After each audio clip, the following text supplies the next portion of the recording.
Hey, what's good? Justin Xavier here from Electronic Dojo. We are back with the Dojo Lounge podcast. Still waiting on a last member, but we're going to be talking through a few different things today. We've got Street Fighter V's Final Round Tournament, which we hosted on Sunday to talk about. We've got a money match to break down. We've got Street Fighter 6, of course, to talk about. Lots of information dropping today for that. And then we've got a little bit on MK30 as well to discuss. So we will do that and a little bit more on today's Dojo Lounge. So before I get started with anything else, let me just very quickly introduce Guerrilla. What's good? I'm good, man. First day out of retirement. I don't know if you noticed, but the sun was shining, man. Retirement. What does it even mean today? That's a good point. Do you know what? It's like I wouldn't have thought to mention it until it became like a word within the culture, and it's like you get to an age where you look at like the tournament scene, you look at like when you have your locals, your majors, any of your pro events, and it's just like, am I really going to sacrifice the time to have like that edge to make sure that I'm at top performance, And I just look back and it's like, I don't think I'm there anymore. You know what I mean? It's not saying that I'm never going to play a fighting game again. It doesn't even mean I'm not going to show up to a tournament just to see the homies and see how people do. But I think I'm just at a point life-wise where it's like, I don't think I'll be the one doing the competing. If someone's going to keep you from getting into like top 64, top 48, won't be me anymore. So we're good now, So you're thinking about retiring. You'll still mess about a little bit, but you don't want to be that guy anymore. Yeah. It's like I'll just be like part of the culture, part of the furniture. You know what I mean? Hearing what people are saying, which characters people love, which characters people hate. All of that, man. Because that's just the culture. But trying to like be the best in your group, be the best beyond that, maybe in your city and all that kind of stuff. Just that edge of competition. I've been thinking about it for a while, and I think Final Round was just a good point for me to call it. And and I think it's also good that someone can say that they retire and actually retire as well. All right, so I'm not gonna say it's a shot or anything. We do have a guest on today with us as well. So if it's possible for me to introduce the illustrious Russ G. What's going on, good sir? Hello, folks. Sorry for the tardiness. Do apologize. You guys all right? I mean, you're retired. What can we expect? I was just having a bit of a hot flush at the moment. Just had a sweaty rank session just now, so I'm not actually I went for that. I was on a run, so I was trying to hurry up to get back. So I apologize. I apologize. Look at us, man. Talk to us. You're on a run. What does this mean? No, I'm actually on like a physical run, not a Street Fighter 5 run. Okay, not a Street Fighter. Yes. I have a life outside of Street Fighter 5. Believe it or not. This is good. Yeah, have I missed much? Training regime, yeah. Yeah, trying to. But the conversation there, coach, sounded a little bit emotional. Sounded like another retirement talk. I mean, I was just saying, like, my first day of retirement, man, and like the sun was shining. I was like happy. Like, you've just come back from a run. Like, look at us, bro. I know. This is maturity, right? I know, right? It's crazy. Not a modern control insight. Listen, and just like a day ago, we were trying to knock each other's head off. You know what I mean? This is what retirement will do to you, bro. You just find reasons to find the good in each other rather than trying to expose people in neutral. It's crazy. Old man flex. I like the idea of people trying to rip each other's heads off. That's what I'm about. Okay. Well, we're going to talk to it. We'll get to it. So this Sunday gone, we ran what might be the last Street Fighter 5 tournament we run. You never know. Always room for some kind of revival. So we'll see how that goes. But I was thinking like, is this next week, next month? Nice try. But Street Fighter 6 drops literally a month today. So there's unlikely to be a massive push for 5. Now we're kind of in that position where everyone kind of pulls back, takes a breather, drinks in some of the information, the videos, and the details flying around, and starts to get ready for their dreams of becoming the guy that they couldn't become in the previous 7 years. So we will see how that pans out. Last tournament went out with, I guess, a nice kind of story. I guess we had Zion Woods traveling up to take the entire thing. And I wonder if maybe that's a bit of a sign of kind of, new generation in a position to kind of take the mantle and just start running from now. Because there's only so far you can get as a bunch of dusty warriors. Obviously, I'm eternal, but we will see if others can be as well. So I'll do a quick run through the tournament. I'll kind of just go through the broad strokes. We won't do the entire thing. We had players including 2 Rise players, Sonny B and KS Boss, taking 2nd and 3rd. We had our very own Guerrilla taking 4th place, followed by an entire set, I guess, of Black Country players. Guerrilla into Frost, into Rush G in 5th place. We had Kim Precision traveling up as well. Always good to see Kim in 7th, and that was joined with your very own Justin Xavier as well in 7th place. A little bit low for me, I know, but you can't be taking 4th place at every tournament. So I kind of I wanted to give a backseat and provide some of the lesser communities, maybe those sitting just outside of Birmingham, with an opportunity to take it. So that's kind of how it broke down. We did have a few players traveling from a little bit further as well. Thank you so much for attending as always. And the full stream is available now on YouTube as well. So Electronic Dojo on YouTube, you'll be able to find it. You can see the entire tournament there. We are starting to get into a good position in terms of our regulars. We're ramping back up. We've taken a long break, and even after COVID, we weren't entirely back. But on the run up to kind of Street Fighter 6, Tekken 8, hopefully Mortal Kombat, we should start to see a lot more events again. So this is just us kind of ramping up to that, I guess, which is the plan. So I guess from your perspective, obviously you two are training partners. You've played a fair bit together. This was your last opportunity to maybe go at it on Street Fighter 5 while you're both even remotely active. So I guess if I could start with you, Rush, if you could maybe talk to us about the tournament set that you had, and I'll get the same words from Guerrilla, and then we'll kind of siphon over into that money match as well. Yeah, cool. So you're going into the tournament. I wanted to place top 3 at least, you can imagine. I think, like, just to say, like, with the players that were entering, I think the main threats for me mentally were Sonny B. My track record against him is not good. Don't really have a game plan at all. And Frost as well. I think Frost was a concern because I know he's really, really good. I don't think he gets the limelight as much as he probably should do. He's not as well known as some of the other players. But I think with Guerrilla and Zion, I don't want to take offense, Guerrilla, or take offense. Depends which way you want to look at it. No. I'm confident in winning against both players if I perform. And it's funny, and it's probably like a good conversation for the podcast anyway, but offline, I discussed it on the day. It's not a setting I'm too familiar with. I've done a few offline events, but it's not that used to it. So for me, it's like a power down offline. I'm not as confident, make a lot of mistakes and errors. And that happened in the set against Guerrilla. So that happened last time as well when we played. If you remember, I think it was 2-1 or 2-0. I think he beat me last time. So in tournament, I've lost twice now to Guerrilla. So yeah, I can't take any credit away from coach. He performed. He punished me for my mistakes, and yeah, it was 0-2, wasn't it? Yeah, you beat me 2-0 in the set on Sunday.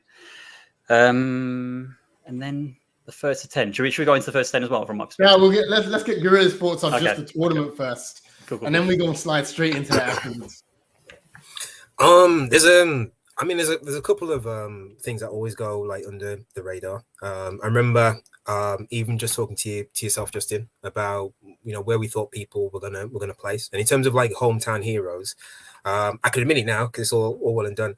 that like, yeah, for us, like Rush was the hometown hero of like, if there's someone who can win, the vote with my heart would be with Rush. It's just that you've got Zion Woods and Sonny B coming, and like statistically, we know that he's recently played up against them, and it's like it's in first to 10 sets and blah blah blah. So with my head, it's like, that's a tough sell, because I know that he's going to be walking in with that on his own mind, and never mind with us as spectators.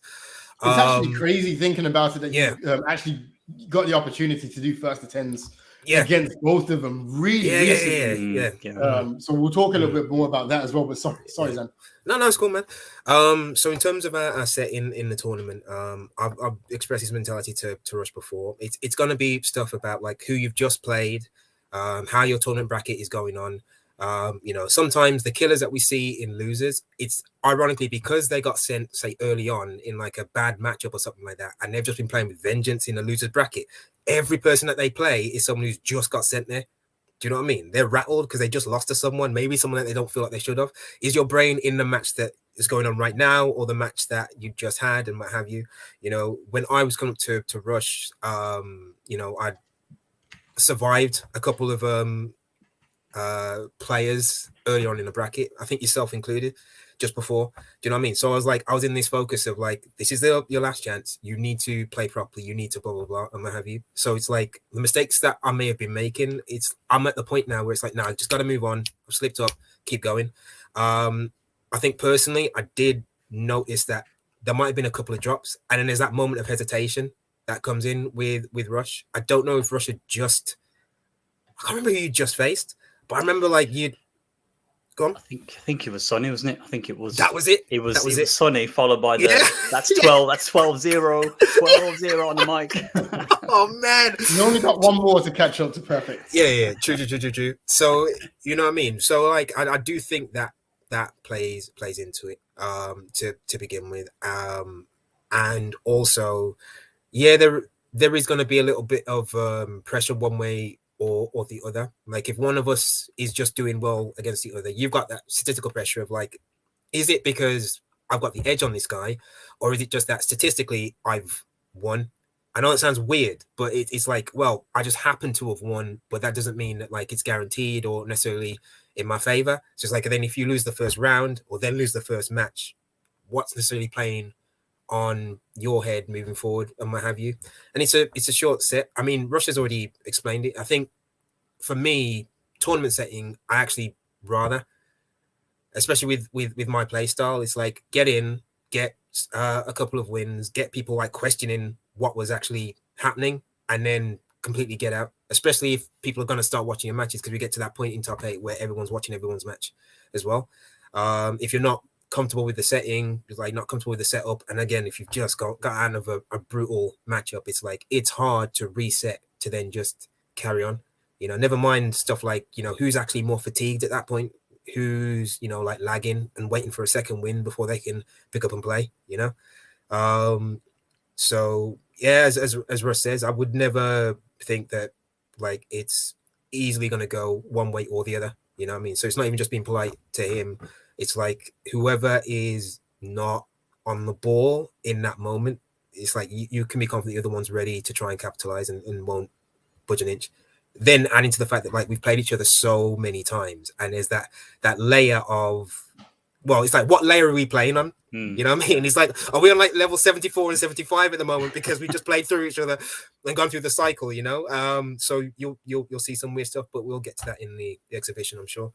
Okay. Yeah, so, GG's. yeah, I mean, that's kind of a nice introduction to the tournament part. I won't go too in depth in the rest of the tournament. You should definitely go and watch it if you haven't seen it already. That's great. But shortly after the tournament concludes, you two talk a lot about the game. You talk a lot about the mindset and the mentality, and I guess somehow that turns into, you know, let's you know, run the first to 10. Let's do it. Let's drop some money down and get it done. So I guess what was the mindset as you're having that conversation? Obviously, you've just played. Guerrilla's coming off the back of a tournament win. You know, a clean 2-0, and Rush. I mean, to agree to that under those circumstances, there's got to be feeling as well some degree of, right, well, I can't pull that back. So what was, I guess, starting with you this time, Zan, what was going through your mind and then we'll get Rush's kind of perspective. I think there's a part of it that was definitely. And before like, I say anything else, absolutely what SBD said as well. Salute to you both for just putting it on the line. We spoke at the time about money matches becoming less and less common, and people getting less and less brave to just we're gonna run the set and see who's better now, and there's something on the line to make it count. So absolutely, kudos to you both for doing it. But yeah, sorry, Zan, talk to us. What was going through your mind before you start? Yeah. There was two elements. One part I think was organic of it being there in the moment, and it was in my head. I think when I realized I was facing Rush, and then definitely after in the tournament, where it's like, that's the second time that we've bumped into each other in tournament, and like in my head, it's like away from us playing, it's like I have maybe an expectation of where he's gonna be, and it's like, and I'm technically the one that's ruined that. And I've ruined that twice. Because if you were to ask me, like, where do I think people are going to rank and what have you, like, I'd be comfortable putting Rush in the top 3. There's a million reasons why. Like, we're not friends to that degree. I'm not just going to gas him up. But yeah, do you know what I mean? I would have put him in. I would have put him in the top 3 just by the players that we had. Who was still playing, who was active, who was hungry. A whole bunch of metrics in there. But again, you go up against someone who you've not only like played against, you practice with, but someone that you talk about theory with about the game. Do you know what I mean? I think there's definitely elements of the way that Rush approaches and conversely that I approach that we know about each other because we've had conversations with each other that we just haven't really had with anybody else, especially like recently, to be like, what's going through his head? Like, how is he approaching? Even if it's not something that we necessarily agree with each other, it's like, I know this is what he does though, because he's told me in like a moment of truth and what have you. So I'd imagine that there was an organic part of that would want to settle the score, because I won and I still felt that. But to be fair, like coming back like a couple of months, it was something that I'd referenced to Rush to be like, hey, I'm already saying this is going to be it for me anyway. I kind of want to put it to bed. And in my head, it was kind of like almost like saying, take me out. Do you know what I mean? Like, do the first to 10, you know what I mean? Knock my head off. And I'll say that literally, I've been thinking about this for a good year now, especially after the pandemic and what have you. There was one person that I would have loved to have had this first to 10 with. Unfortunately, they don't play as active. I didn't really feel to push them. But obviously Rush being the other person to do it, like I've got no arguments with that. It just would have been more sentimental with the other person who I won't name because I don't want to make it a thing. So it was already set up that we'd try and have a first to 10. I think Rush it's good on him to kind of like just up the ante and put the money down. Otherwise it would have just been 2 old fogies singing songs at the bar, kind of depressed, as we both, you know what I mean, say that, yeah, we're going to be hanging up our boots. So it gave it a bit of a killer edge to it. But I think the other thing which I missed is if I had the presence of mind, I would have like made it a career versus career match. So like 100%, whoever loses this does not play this game. You know what I mean? Just to add a little bit extra.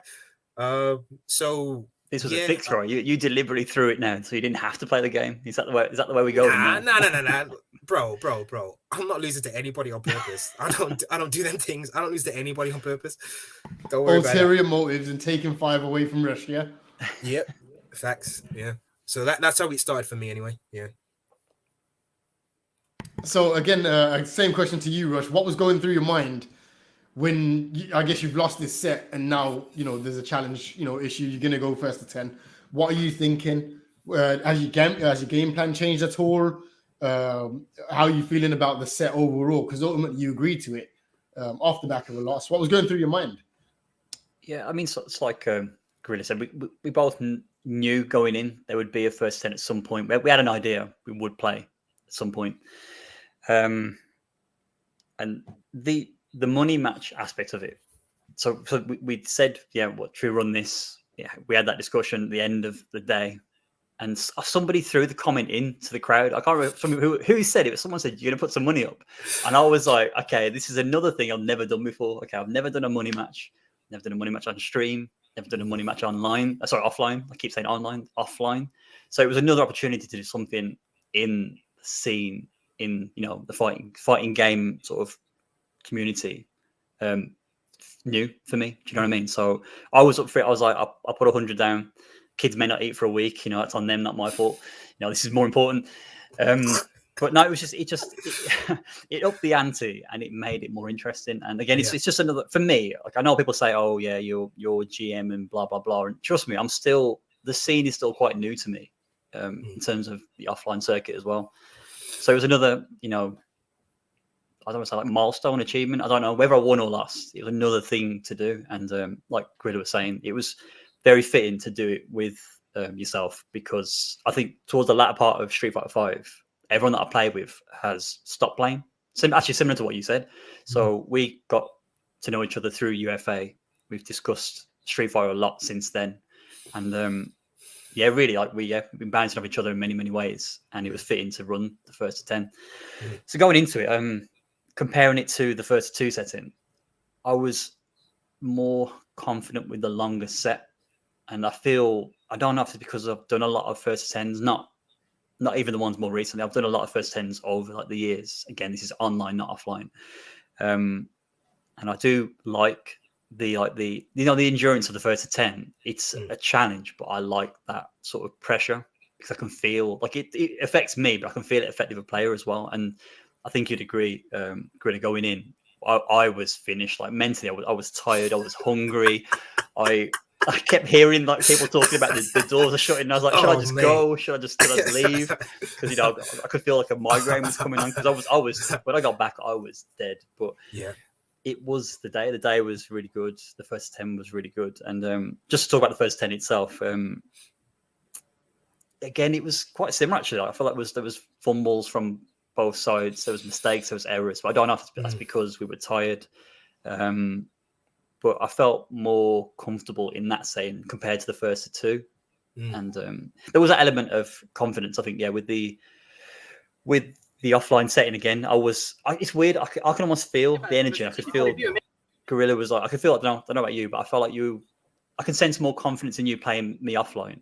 And I can almost sense I can sense that you can sense that I'm a little less confident offline as well. I don't know if you agree with that. So that's another factor that played into it. But yeah, I was much more comfortable in the first 10. Just took my time and tried to not let the nerves affect me during the set, which it did. Like there's many sort of errors, but overall more comfortable playing in the FT10. Yeah. All right, and let me I'll retort for argument's sake. I think first to 10. I think I was more nervous in the first to 10, not specifically because it was a longer set, but it was because of like how I was feeling when it got to the first to 10 compared to when we were in the middle of the tournament. It's like I did feel like a moment after the tournament of realizing, okay, you've come forth, this day is kind of done anyway. And it was hard to try and drop the nagging feeling of like, well, as long as I take a couple of matches off him, it doesn't really matter whether I lose, which isn't a good mentality to get into. Like it just isn't. Do you know what I mean? But there was a part of my brain that was rationalizing it from that point of like, I technically don't even need to beat him at this point. So I wasn't psyched up to begin with. Like even when we were technically like talking about it and then setting up, all right, let's do a money match and what have you, I was kind of saying yes just to keep the momentum moving. I just didn't want it to kind of peter out or what have you. It's like, we're going to do this. I don't want to do it like 20, 30 minutes from now after negotiating stuff. It's like, no, let's just do it. If it's comfortable for you, like I'll tough it out for the same reasons that you said. It's like money matches have kind of gone. To have done a money match of any kind on stream is something new to me. And I thought it would just be a hype moment. Do you know what I mean? So it's like, yeah, I'll risk it for the biscuit and get in. In terms of like actually playing and that confidence, I know that you've mentioned it before that like offline, just all the additional things, there's people literally watching you there and then. There's that tension that's just, it's palpable and it's hard to replicate in in an online environment. Do you know what I'm saying? Mm. So I knew that was things that kind of like played in for you. Whereas with me in this game in particular, it's like there's a lot of variables. I'll just say it nicely. There's a lot of variables that disappear just because I'm playing online, and that as a release means more to me than knowing that people are watching, or than knowing that this is high stakes, and because now I'm feeling like there's a bunch of things that I might be cautious of or be concerned of when I'm playing in an online environment, that it's like I just have the confidence for it offline. It was just, especially as the set was drawing on, I was just recognizing, do you know what? My brain power is generally going right now. I'm fatigued. I could feel that. And I just didn't like take the correct moments to literally try and psych myself up, even if it was just to slap myself in the face and just focus up, if you know what I mean. So that sounds a little bit strange because you're describing that kind of fatigue kicking in. Yeah. But actually, you started off the set quite far behind. I think at one point it was 5-2 in Rush's favor. And it almost kind of speaks in the opposite direction. It felt like you were getting more and more comfortable and more kind of together as things went on. And I think even as Rush kind of started to hang on that game-winning point, you were actually getting closer and closer and catching up more and more. So how do you kind of explain that part, I guess? Well, it's weird. We've done a first attempt before, and this is going back years now. 3 years ago, isn't it? Yeah. That's it. And interesting enough, it was a similar position. Like Russ said, I've been in long sets, like first to tens, before, so I established like a strategy for them. But the last set kind of started the same way, that Rush got he got ahead. And basically had like a consistent game plan. And what I was trying to do was make like micro adjustments as we're going, just to understand like what he's going to do, what he's confident in, how he wants to basically like play me out. And then once, like basically just take a deep breath and then just switch it all up at the same time, on the basis of like it's a first to 10. So even if I am technically down 5-1, 6-2, and what have you, it's like if I adapt to him, does Rush have the capacity that far into the set to now see that like a bunch of the things that was literally winning in the match are now being punished or aren't working out in the same way that it was before? Because it's a blow up of the mental stack that you don't see in like a tournament setting, because it's just two matches. You come and you play consistent, you can get in and you can get out. When you get to that moment of, this won me the first match, now I'm being punished for it, it's like, well, what do you have left to go to in the well? Like, have you ever been put in that kind of desperation moment before? And it's like playing Zeku, someone only has to change a character, and something that was like a strength in your tool set in the last match now is almost like pointless. And you can find that something that you didn't use a match before is now the one thing that you want to kind of bank on.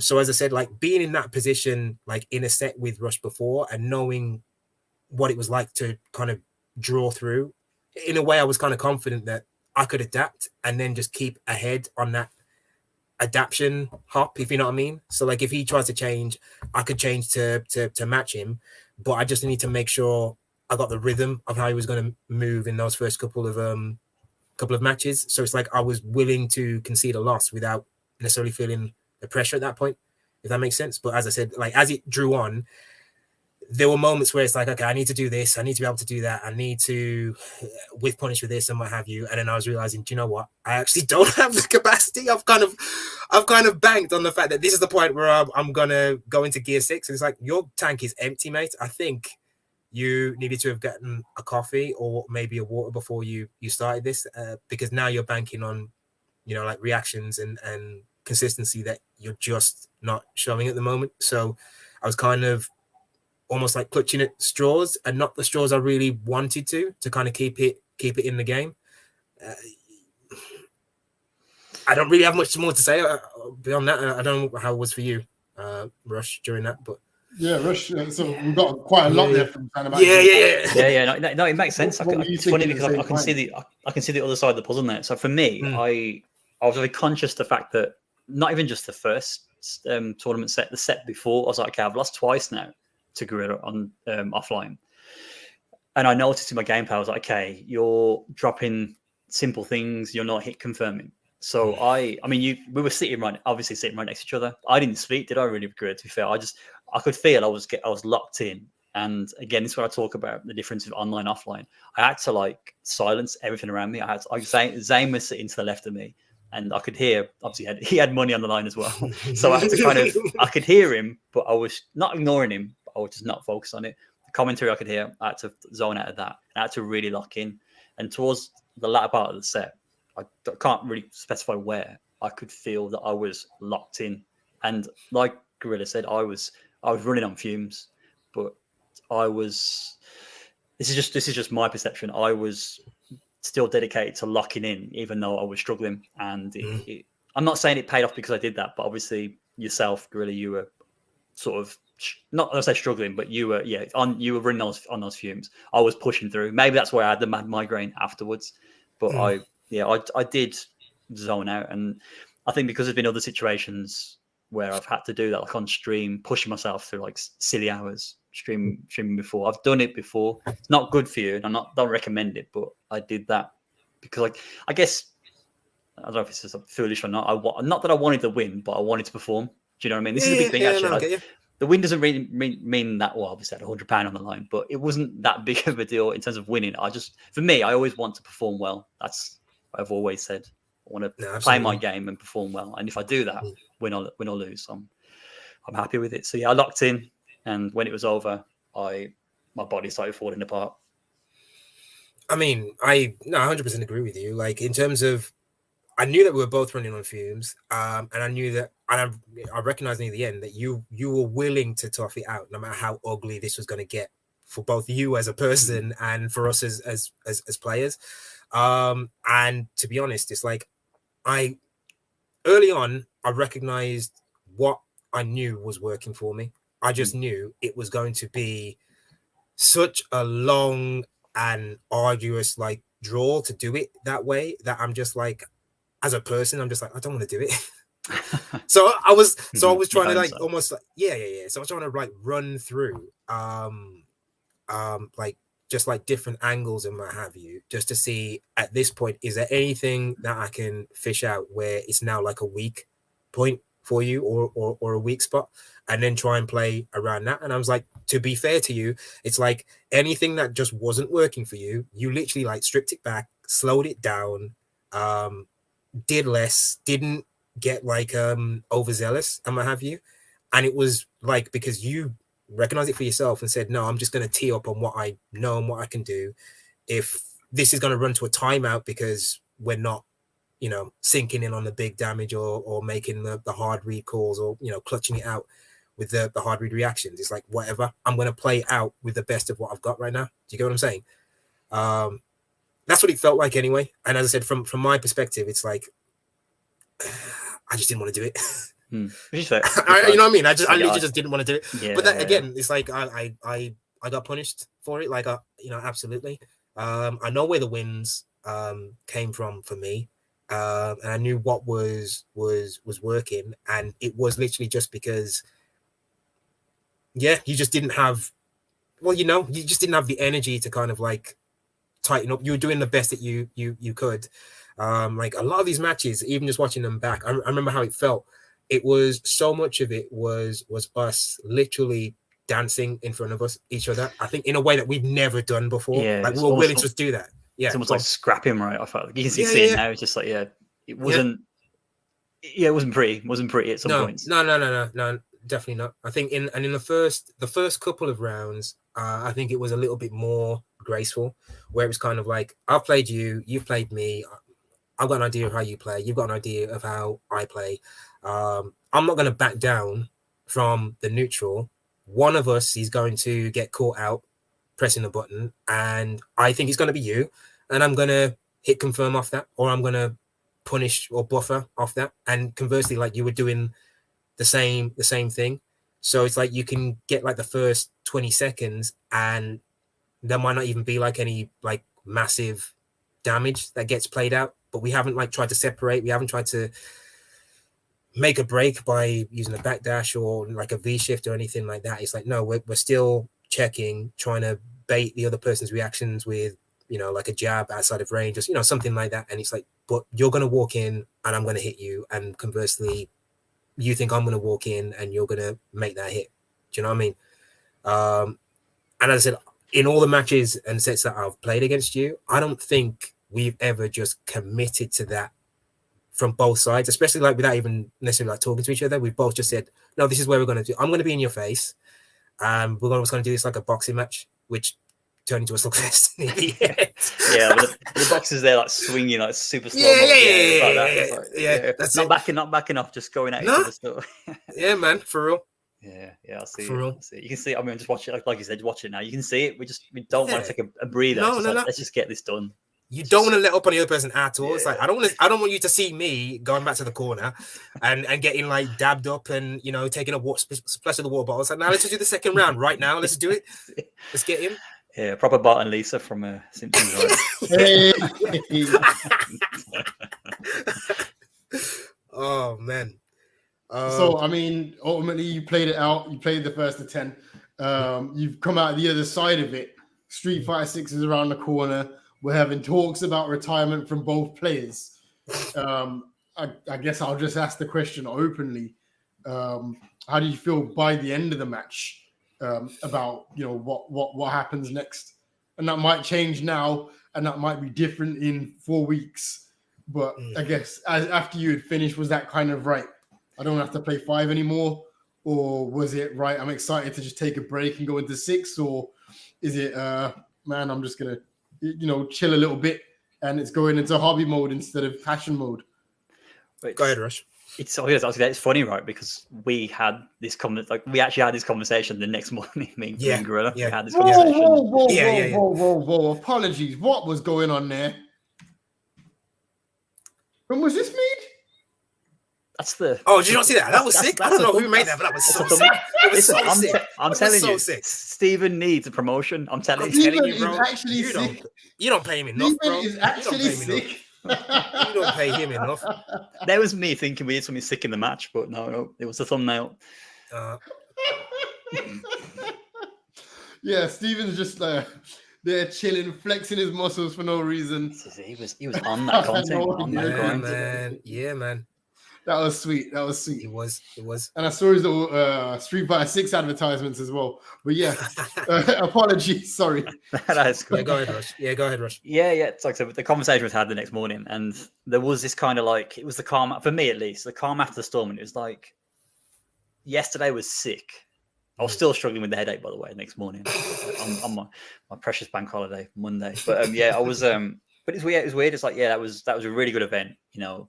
I said it on the day, you know, the offline is so different to online. It's a different vibe, it's a different setting, it's a different energy.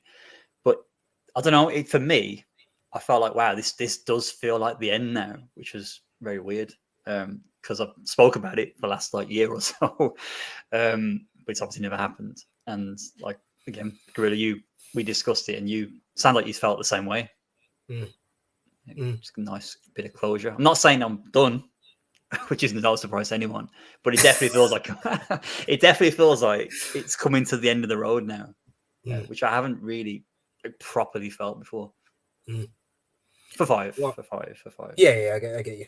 I mean, we've as you say, we had the conversation yesterday, and yeah, I mean, we've spoken about the idea of it moving forward. I mean, I know it's weird to say that I was inspired by you, but I remember when you first spoke, before you made it like official that you were looking to retire out of like the streaming and the content and stuff like that.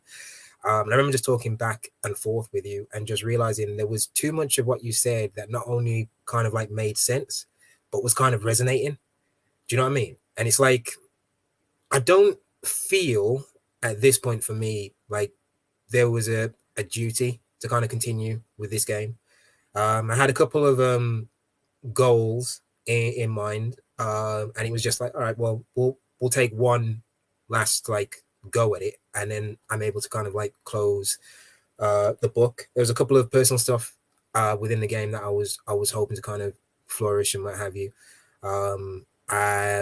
But either things either been completed, you know, I've either come out like a victor or I've come out without being able to achieve them. But I've gone in with the Warriors mentality and like tried. Do you know what I mean? So I could leave it be. And with all of those things like ticked off for me, final round, it just felt like, okay, well, yeah, this can easily just be the moment. You know, it's like no one's gonna ask me to do more anyway. And there's nothing else that I can really say, well, I'm just kind of dodging that, or I'm just kind of avoiding that, you know. Our first to 10, it being us two at this point in, I don't even want to say our careers, but like our journeys in 5, to then be a money match and then to close it out, it's kind of like, no, man, I've done what I need to do. Do you know what I mean? Like, let the next generation, let whoever is still on it go and do it. And as you said, I'd say I don't necessarily see myself entering tournaments anymore. I don't think I'm going to just stop playing fighting games. I don't think I'm going to be away from... You're about to tell us that you're not going to community. enter the first Street Fighter 6 tournament.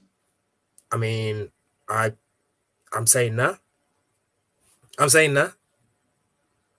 You'll see me at Versus Fighting, but nah. Okay. You want to talk about? I'm saying you want to talk about tech. You want to do whatever. It's like I'm there. I'll buy my casual pass if you want to do sets for training. Like I'm here for the community. If I'm of any particular use, it's not a problem. But like me joining a tournament is like if you don't have that personal like hunger, I would never advise someone to go do it. Some people want to do it just to see where they actually sit, no matter what level that they're at. And for some people, it's that hunger of like, I am trying to improve. I'm trying to take everybody's head off that I play against. I got into that second category. Do you know what I mean? And I'm kind of burnt. Bro, I'm trying not to read these comments, you know. I'm trying to have my little violin moment. I'm trying to have listen, I'm telling you. But yeah, to be honest, yeah. But no, for real. Like, I think I'm definitely gonna be stepping back from like that whole single player tournament scene and what have you. It's like, yeah, leave it to you guys that still have the hunger, man. You don't need me wasting a place in the tournament bracket. You know what I mean? Let the coach go back and be a coach in it. You know, but that's me. If I made content, then yeah, I'd be pulling away from the content. But I'm smart enough to never get into that game in the first place. Smart man. Okay, I wasn't expecting that, but yeah, definitely good to kind of get that perspective. So, how about you, Rush? How are you feeling? Obviously, you've put a lot of time into this game, but it's also your first Street Fighter. You spent a lot of time building up what's been like a pretty successful channel as well. It would feel like a shame to kind of throw that away with 6 starting, but at the same time, a lot of that energy was put into 5 specifically, and you'd felt like retiring at another point. So where are you at the moment? Would it be any surprise if I say I don't fully know? Not knowing is totally acceptable as well. I mean, sort of like off the back of what Guerrilla said, for me, the next milestone or the next sort of path would be to be more competitive, which goes against kind of what's just been said. But like the content grind is good to build a fan base, or just to, you know, just get, even if you're not at the top end of the players, yeah, content's good because people get to know you, even though you're not the strongest player in the world or whatever, or one of the best in the world. But for me, really, that would, not saying I want to be the best in the world, but to be competitive would be the next sort of goal. Do you know what I mean? But to do that, I'd have to do less content. And that's kind of the sacrifice I'm looking at. If I was to continue playing, you're going to have to slow down the streams, slow down the content, even stop it entirely, but focus on getting good at the game. But then if I was to talk about my motivation as to why I want to do that, number one here is the goal of, you know, okay, let's set another achievement and try and reach that goal. But also, and this might sound toxic as hell, but I want to play players that never invested in 5 or are coming back from 4 didn't play 5. Do you know what I mean? All these players I've never played before. I'm like, okay, you guys all, were all like, of these players that were saying they never liked 5, it took no skill, it was too simple. this is yeah. Is that what I'm thinking? You want to fight those ones and say, all right, cool. Yeah, Let me see how this transfers over. Because I've played a lot of people on 5 that play 4, and like people tell me, "Oh, yo, do you know who this guy is?" And I'm like, I got no idea who this guy is. And people are like, nah, they're sick. And I smoke them, and I'm thinking, okay, well, okay, but if this is a new game and it's their game now, you know, I'll give you the trade secret from now. Doesn't matter what the game was. Whoever's top at the end of that game's life cycle is top at the start of the next cycle as well. So if someone was sick on Street Fighter 4 way back in the day and they're not sick on Street Fighter 5, yeah, I see. But we'll see. Street Fighter 6 is back to expose and we'll see how it goes. But yeah, the cycle's always been the same. That's interesting. Problem was bodying people at the end of Street Fighter 4. Street Fighter 5 came. Who's on top? I imagine Ending Walker's going to be smashing people on 6. I imagine Mystic's going to be doing the same. Zion's doing really well at the moment. These players that are doing really well at the end of 5, it doesn't matter what anyone says about simplification or anything else. We've heard it over and over again now. Players that are good at the fighting game that's out right now tend to just be good at whatever comes next. Occasionally, someone will get exposed as a fraud, but it's not as often as said people would have you believe at all, I would say. But again, we'll see. A lot of questions to be answered. Yeah. I think it does come down to grind and mindset. I think a lot of, again, it's another thing that I've never been through. I've never been through a transition from game to game as well. And I've seen a lot, like you see it on Twitter, right? You see people bashing 5 that played 4, not name any names. But I do think maybe their grind on 5, you know, they stuck in that mold of like they played that game and that's their game and they can't progress to the next game. Do you fear that might be you, or do you think that's something that you could definitely overcome because of the way that you learn? Yeah, this is it. I feel like it will be a challenge because I can already feel with 6. It feels like I don't know how to play 6 the few times I played it because again it's different. But knowing that people have been through that transition and struggled, in my mind, it's like, okay, well, that's another challenge. Do you know what I mean? And I keep talking about these challenges. That's how I've gone through the game. It's like challenge after challenge, right? I can't do this. Let's invest time in getting good at this. So can I invest time in transitioning and get good at the next game? That's, again, we don't know that, but that's the thought process. Okay. Yeah. I mean, we didn't ask you. I asked you about what you would be doing as a player. I didn't ask about your thoughts on 6, especially with the kind of the waves of extra information coming out now. So I guess from your side, Xander, how are you feeling? Not necessarily with your own competitive mindset, but based on what you're seeing from 6 in general. Well, this is the weird thing, and I'm on brand for saying this. I actually enjoy 6. I was able to play in the closed betas. I was able to play some of the offline demos as well. Saw it progressing. Obviously, been watching content from people who've either had specialist experiences with it, exhibition matches, all that kind of stuff. Just seeing how people are trying to feel out the meta or figure stuff out. And when people are even like working out the mechanics and the new mechanics of the game, we've spoken about it at length. I think on the very first episode of the podcast. So I agree with the game. Like I can sum it up like that. Like I think what it's going to do, not only for the people in 5 who came in 5 and now have a chance to kind of prove that like, oh, I'm not just good at a simple game or whatever the mindset is, but also for people in 4 who hated 5 and didn't play through it like I did, like a true warrior. But people who just said I'm going to pull away and have been inspired by what they're seeing in 6 to see those people come together and what have you. There's little mechanical changes that have happened between 5 and 6 that to me it kind of shows that as much as we've given Capcom a hard time, that someone somewhere was listening to the community and, you know, the arguments and the complaints that they've had. I think that they've pulled away from some of the things that people felt made Street Fighter 4 cheap, and some of the things that have made Street Fighter 5 cheap, and found this interesting balance. You know, you go from people complaining about how V triggers change a game to a game where technically you start with a V trigger, but it feels okay. You know, it's like, I think there's something very methodical and well thought out to be able to get to that point. It's like, well, it makes everybody happy. Anybody who wanted V trigger, it's right there. Anybody who felt like V trigger needed a drawback, it's like, well, it's there. Burnout is a completely different beast, you know. And so people can still play their strategies. Your strategy might come with a consequence though, and you'll still need to play through it in a way that does feel like, okay, now we're just playing Street Fighter. Do you know what I mean? So yeah, I'm fully in favor of the game.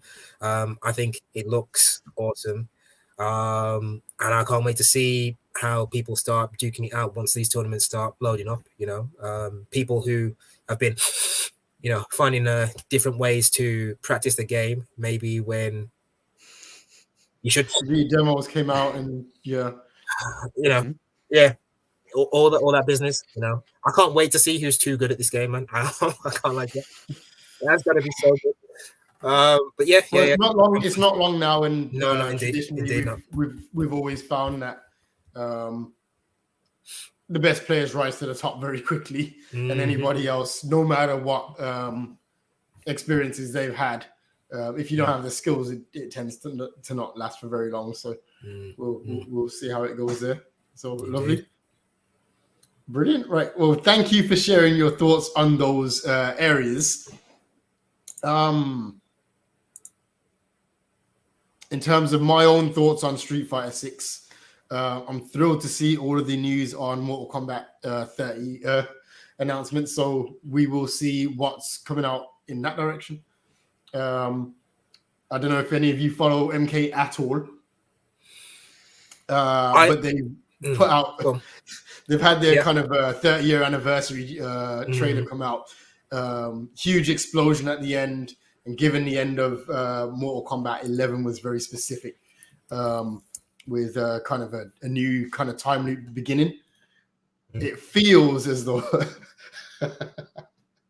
we're probably getting maybe a brand new trilogy or something totally new. So from my end, as far as those thoughts go, looking forward to seeing what the future brings in other directions. I don't know how the King of Fighters beta. Yeah. Looking pretty special as well. Looking better than the original game did. All characters, incredible netcode, and kind of matchmaking. Everything's being pulled together now. So I think the future is bright for those who are looking forward to Street Fighter 6 and anything else. Yeah, definitely. I think I don't know how I missed the Mortal Kombat anniversary trailer. Wait, the one from like is it the one from like going back a couple of months? No, it was like yesterday. And it was just the developers saying thank you for 30 years of Mortal Kombat and absolutely no information whatsoever. You kind of get the subtext of what's going on here. So okay, fair enough. I'll have to check that out because I saw the one from a couple of months ago, which is celebrating the 30th anniversary. I've definitely been checking out Mortal Kombat lore because it's always been awesome. So I did get that the fact that there's this whole like reset of the timeline once again to almost like purify it, which I noticed, which I thought, all right, that's pretty cool because that keeps the game fresh in terms of which characters show up where and what have you. I'm fully in support of that. I liked it when they did it with Soul Calibur 6 as well, where it's like we've got all these characters. Let's just do a timeline now, knowing where we are, knowing who we're going to bring in and make it all flow. That all worked for me. And I've just been loving all the mess that Boone's been putting on Twitter with these like accidental leaks. It's the funniest thing. I love it. Yes. I saw them, but I didn't know that was the 30th anniversary trailer. I've not seen that either, but I've seen the tomfoolery before that. Yeah. Well, I mean, Street Fighter 6 actually had an amazing kind of run with the way the leak kind of the character leak in particular dropped. And actually just being like, no, these characters look sick. Mm-hmm. Now we're a little bit closer, but I mean, I was super excited when those characters dropped. And just it's nice to kind of get a handle on, right? There's a new direction, there's a new style. What are we going to see next? So, tomfoolery being the best word for it, or now being excited for a game that hasn't been announced, that's been announced. It's all a little bit crazy. No, it's a good look, man. It's a good look. And I just wanted to say quickly, like with the KOF beta for crossplay, I think KOF, I won't say the respect, but I don't think it gets like the love that it deserves. In a lot of ways, it's almost like seen as like an indie fighter. Do you know what I mean? But like, I've heard people like I've had a little stint. I've still been trying to dabble in the background with KOF. Right, I get why people like the game. You know, I respect the hell out of it. Like all them jumps. I don't know how you have 4. You can't have 4 different type of jump and then tell me that like this ain't a checkers game, man. This is a chess game. You know what I mean? From the time you show me that those 4 jumps, I'm like, I respect it. I'm gonna take my Street Fighter ass back home and not say nothing about your game. But yeah, man, like having a beta for crossplay, which it's free, right? I'm gonna do a plug. It's free, right? And you get all the characters. So even if you've never played KOF, this is the time because all the hardcore fans are going to switch over to that to be able to play with each other, and you get to just experience like characters that you might not even get if you were to actually get the regular game because you need season passes and what have you. See what it's like. Trust me, as someone who has been watching from afar on like Evo World Finals and what have you, touch it, play a session. I promise you won't regret it, man. It is a great game, and salute to all you cough heads who have been rewarded for your loyalty to the game. Crossplay is here and here to stay. So no more excuses about, man, I'd waste you and whatever. I want to see these matches, man. Are you talking about our money match? I'm sorry, there's a couple of money matches that I need to see in this scene, bro, on this game. I don't care if I don't understand what's happening. One of you, I know when someone loses, I know what that looks like. I know when a health bar disappears and someone who's playing on Steam needs to fight someone who's playing on PS4 because you've been ducking each other and now there's no excuses. I actually need to know if Excalibur is trying to money match Ash G. I didn't think about it until just now, but we have the set tripping on Tron Grand Coop's channel. Mm-hmm. Mm-hmm. That's coming up anyway. Mm-hmm. Yeah, the score is 1-1. Ash fought for his life in the last set and managed to narrowly take it. Last game, last round, last character, 2 dropped DPs that went unpunished by Excalibur. I feel like maybe there needs to be a money match to end that saga before Street Fighter 6 drops, because I don't care how good King of Fighters is. On the day Street Fighter 6 drops, that's all I'm playing and what most people should be playing. At least for that kind of run. Yeah, it's got to be done. You gotta play the new hotness. Maybe like if you don't love it afterwards, you go back or whatever. Yeah. But we've got this small window. We got this last month now, where you could sing out the glory days of Street Fighter 5 if you wish. But if you're playing King of Fighters, rinse the game, get your last games in, and if 6 isn't what you want, you can return in July. But we know that's what we're going to be playing and what's going to dominate the conversation, as it should, for that month. So what are we saying? I'm trying a money match. I'm endorsing it. You know what I mean? And it's not just I might drop some side bit money as well. I'm trying to listen, man. I'm saying that I'll drop some money on my boy Cali, because the way that that this game like organically developed within your scene, and I just watched it happen. I got caught up in it myself. Can't even front. Right. So I've just seen like Cali like come in and like embrace it. He's like the Ash Ketchum of this game. Do you know what I mean? Do you know what I mean? Where you got this guy that's like coming fresh, and you've got all these people that apparently been doing it for a hot minute. I do believe like Ash G is another one of these guys. He's been in it for a hot minute. Do you get what I'm saying? And he's like, you're just seeing this young guy just pick stuff up, like doing his rounds, like going to tournaments and representing the scene and being like, man, I lost to this guy, but this is what I can take away from it. I'm seeing all that. I'm seeing all that stuff that I used to get into, all the stuff that me and Rush G would talk about, like the hunger that we would have when we said, yeah, we're going to go over to France on a red eye and go play in this tournament. Like, do you know what I mean? I ain't doing that again. I'm not doing that again at all. But it made sense. I mean, like, you don't think 6 is gonna trigger that thing in you? In When me, a bunch of these new kids show up with modern controls, and they're not particularly. Not a 55-minute sleep before the flight. No.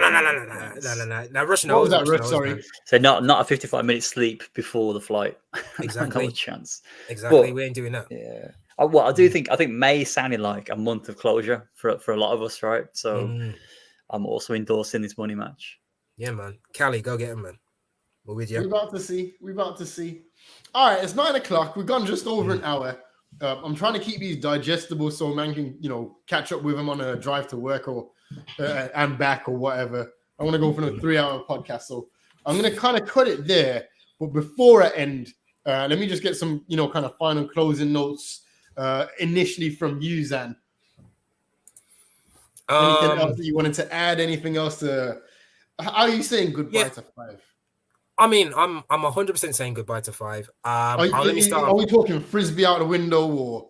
Oh, big facts. Because, like, as I said, like, for anyone who doesn't know, like, if you haven't heard me shout from the hilltops like enough times, I don't like this game. I've never liked this game, and all the conversations that I've had with Rusty is weird. I remember talking to me. It's like talking about chocolate ice cream. We both agree it's chocolate ice cream. I don't like chocolate ice cream. I've never liked chocolate ice cream, but it's the only ice cream we got. Do you get what I'm saying? I ain't about to just not eat dessert. You're not going to tell me I'm not playing Street Fighter. And for the sake of, like, the community that I had, for the community that I've been adopted into and ingratiated with you guys and what have you, it's like I play, I'll commentate, I'll be a part of it, and I'll commit to it because that's the game of the moment. And I'd rather play a game that I'm not cool with than be the reason that it doesn't die. And as a TO yourself, Justin, you got to just show up. If you want people to turn up and maybe turn up this week, maybe turn up next week, you have to turn up every single week. And I'm saying for 7 years, I turned up and played a game I do not like. But it's dead now. I got to see it die. I got to bury it in the grave and to make sure I buried myself with it. So I'm good. I'm like I'm the Terminator, bro. I'm sticking my thumb up as I'm going down into the oil. We're like, everyone, you know what I mean? It all needs to die. Not just the game, but all the players. Anyone who's going to come back. It's like, now we all got to go. I tried to take Rush G with me, but he fought it. I just refused, man. You know what I mean? So I'll let that be my last words. Before people start feeling emotional about what I'm saying and what have you, let me just go back into being the villain. Your game's dead. I'm happy for it. And you can't come find me because I don't play no more. I've retired. So I'm good. All right, so I'm trying to see the opposite then. So, Rush, what are you saying? How are you feeling? We're in a dark place right now, man. Be the yang to my yin, man. Bring it back up. I'll do my best.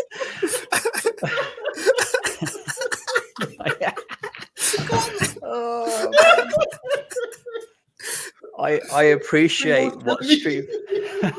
Go ahead, bro. Whatever I say now is going to have no magnitude to it at all. It's just pointless, but I will try. I appreciate everything that Street Fighter 5 has done for me personally. It literally started in Warsaw in a pub where we almost got attacked one night. If anyone was there to remember that one particular night, but it started from there. I didn't know there was a scene. I didn't know that offline was a thing, and I just appreciate Street Fighter 5 introduced me to that and everything else that all the opportunities I've had.